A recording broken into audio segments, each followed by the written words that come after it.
In a forest, not all that far from here, 6 wolf cubs were born. It was the 3rd time that father and mother wolf had had children. The cubs had 11 older siblings, so it was what you would call a big pack, a large family, with 19 wolves. Mother and father called the youngest wolf Dulf. Father and mother wolf, with all their experience in rearing cubs, taught the little wolves all that was allowed and what was not. There were quite a few rules for an organized life in a pack. The little wolves have to be home inside the den before dark. They are not allowed to wander off on their own at night. Wolves should not eat berries or nuts.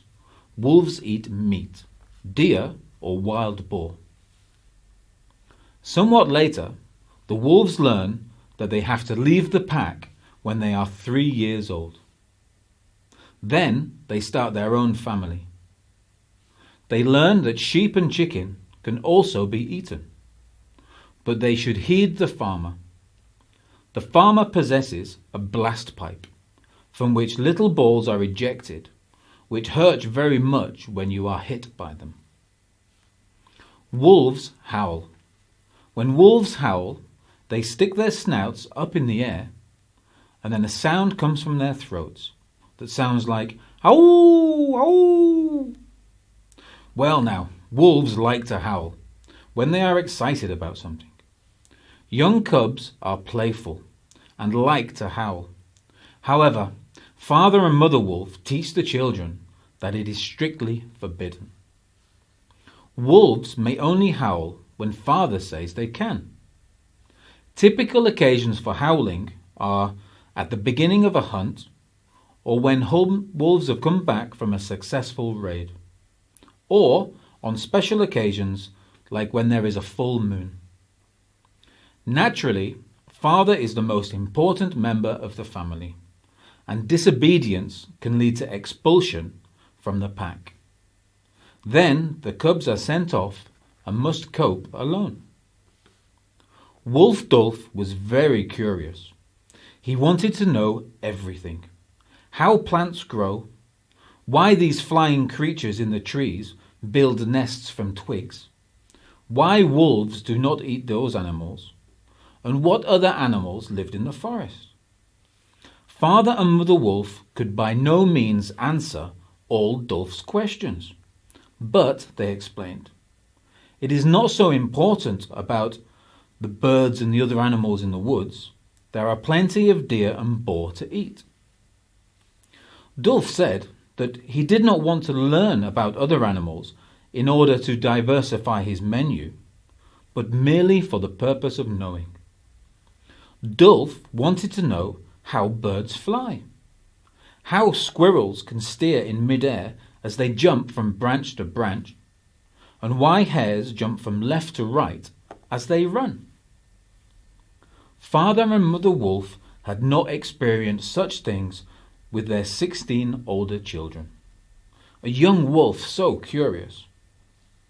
As not to be embarrassed in front of the rest of the pack, if father and mother didn't know the answer to Dulf's questions, they told Dulf to be quiet.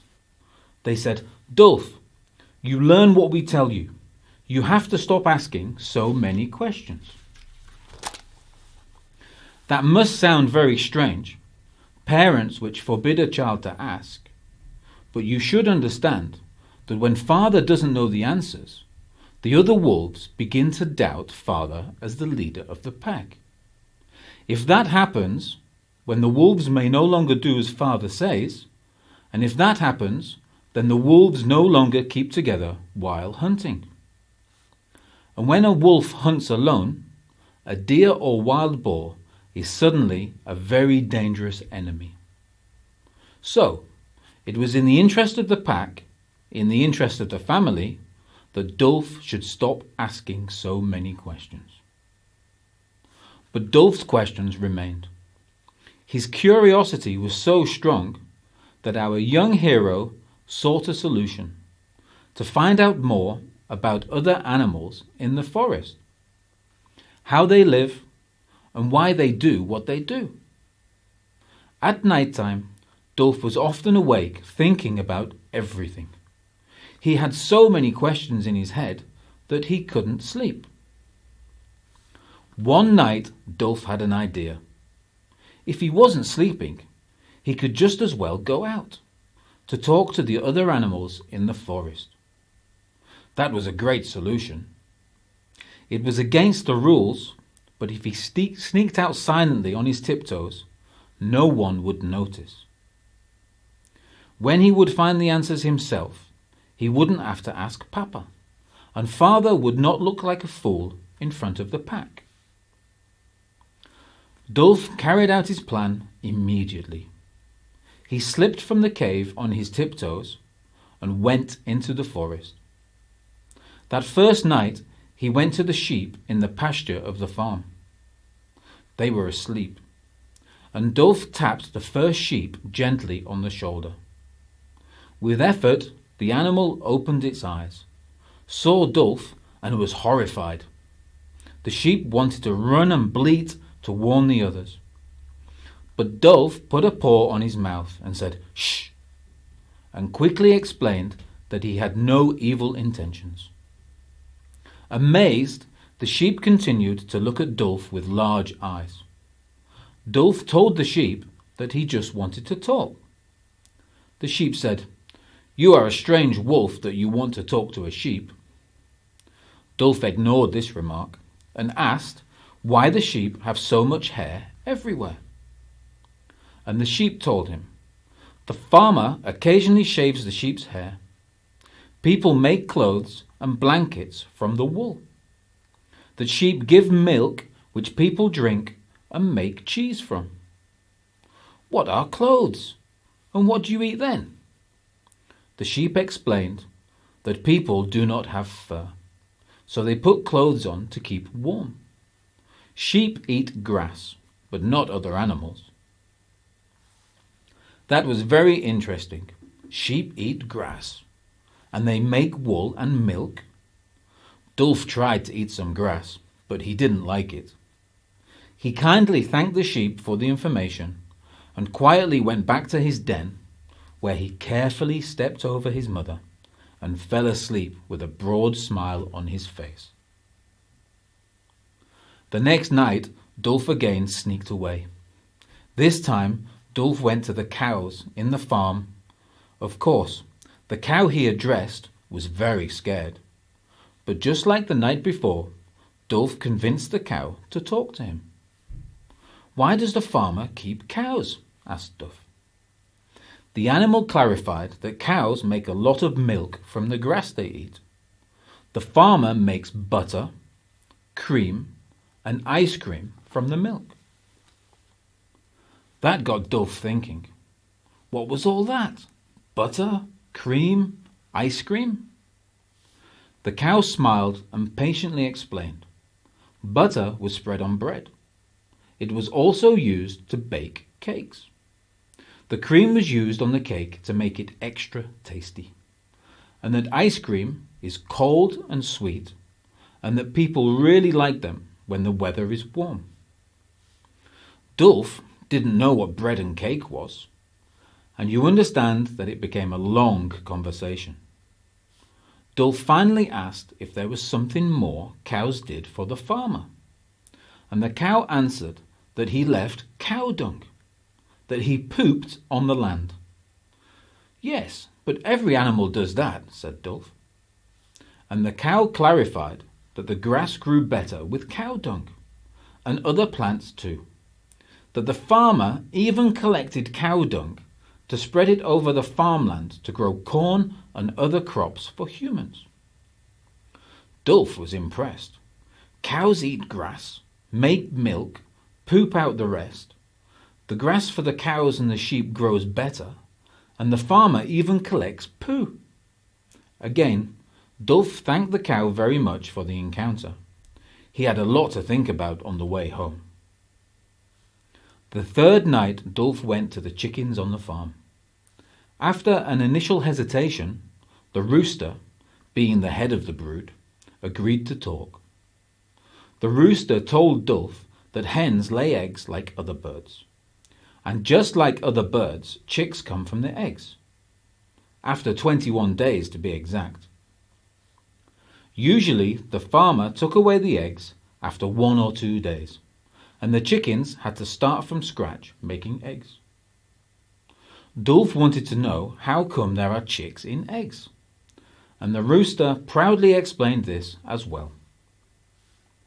Dulf asked what the farmer did with the eggs, and the rooster said that humans boil, fry, or use eggs to make cakes.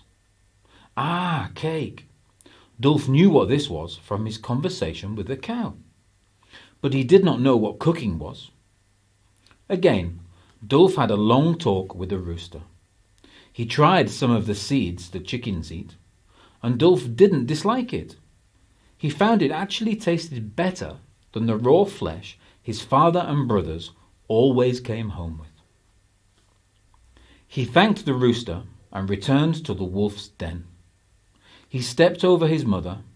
She opened one eye and asked what was the matter. Dulf's heart pounded. He knew very well he was not allowed to go out of the den at night. Quickly, he muttered something about stretching stiff legs, lay down, and pretended to fall asleep. Mother Wolf seemed satisfied with his answer, because she closed her eyes and continued to sleep.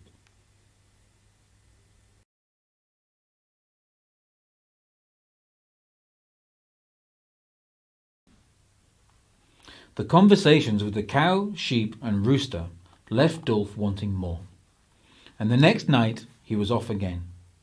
This time he sneaked through the woods in search of wild beasts. He found a deer grazing. The deer was stunned when he saw Dulf and started running. Now deer run very fast, and Dulf was chasing the deer as fast as he could. While running, he explained that he was alone, that he had good intentions, that he didn't want to eat the deer, just talk. The poor animal was so surprised that it stumbled and fell to the ground. Soon, Dulf was next to the deer and asked anxiously, "Poor deer, did you hurt yourself?" The deer now believed Dulf did not intend to eat it. Otherwise, the wolf would have sunk his teeth into one of his legs. He replied, still scared, that it was only a scratch.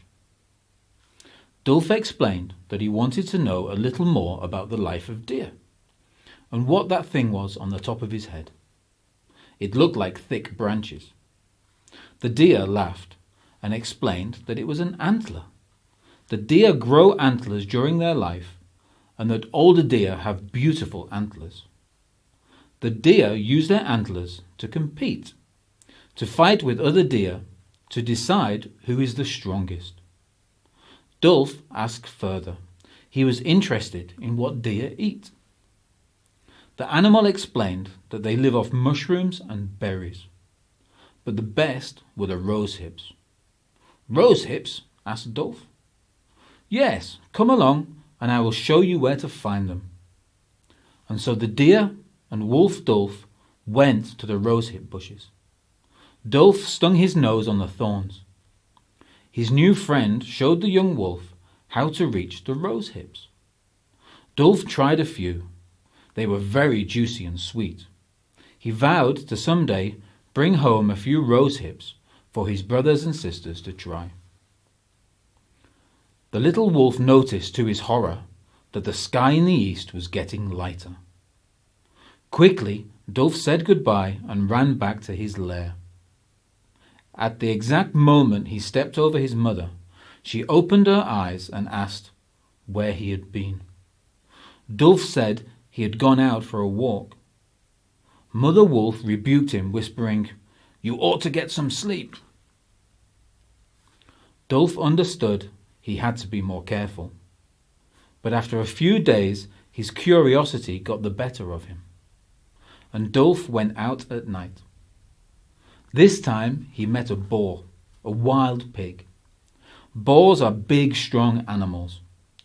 But he was not afraid, because he saw the wolf was alone. Now it was the other way round.